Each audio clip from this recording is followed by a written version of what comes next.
ஏன் சொன்ன? தமிழக வெற்றி கழகம் ஆரம்பிக்கும் போது தமிழ்நாட்டிலே NRC CRC என்ற CA என்ற பிரச்சனை இந்தியா முழுக்க வந்தது.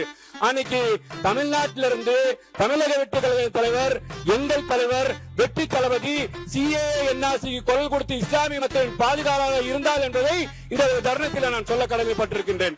இஸ்லாமிய மக்களுக்கு எதிரான சட்டம், இந்த சட்டத்தை யாராக இருந்தாலும் எதிர்க்க வேண்டும் என்று தமிழ்நாட்டு அரசியல் களத்திலே தமிழக வெற்றி கழக தலைவராக இருக்கும் போது இன்றைய முதலமைச்சர் வெற்றி தளபதி அவர்கள் சுப்ரீம் கோர்ட்ல வழக்கமாடும் சென்று இஸ்லாமிய மக்களை பாதுகாத்தார் என்பதுதான் இந்த நிராசன உண்மை என்று பார்க்கப்படுகின்றது.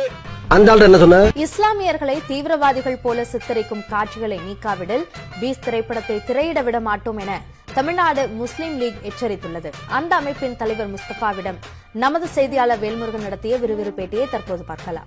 நாங்க இந்த கஷ்டத்தை அனுபவிச்சுட்டே இருக்கிறோம் இந்தியாவில். சரி, இதுக்கு முன்னாடி இருந்த துப்பாக்கியாக இருந்தாலும் சரி, இஸ்லாமியர்களை தீவிரவாதியாக காட்டுறதே இவர்களோட மையப்புள்ளியாக வைத்து வேலை செய்கிறார்களோ. ஒரு கலைஞராக இருக்கக்கூடிய விஜய் அவர்கள் இது போன்ற காட்சியில நடிக்கிறதுக்கு எப்படி சம்மதிக்கிறான்னு தெரியல. ஏற்கனவே துப்பாக்கி படத்துல கோர்ட் வரைக்கும் போய் நீதியரசர் 2 அமர்வு கொண்ட நீதியரசர் நினைவிருந்தா சசிதரன் போன்ற நீதியரசர்கள் எல்லாம் கண்டனம் தெரிவிச்சாங்க. நீங்க இந்த மாதிரி எப்படி எதுக்கு படம் எடுக்கிறீங்கன்னு சொல்லி.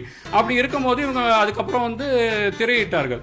நீங்க இஸ்லாமியர் மனத்தை புண்படுத்தாமல் நீங்க இந்த படத்தை அதுல இருக்க காட்சியை நீக்கிட்டு திரையப்படுத்த வேண்டும் என்று நான் கேட்டேன். இதுல உண்மை அது வேற வாய், இது நார வாய்.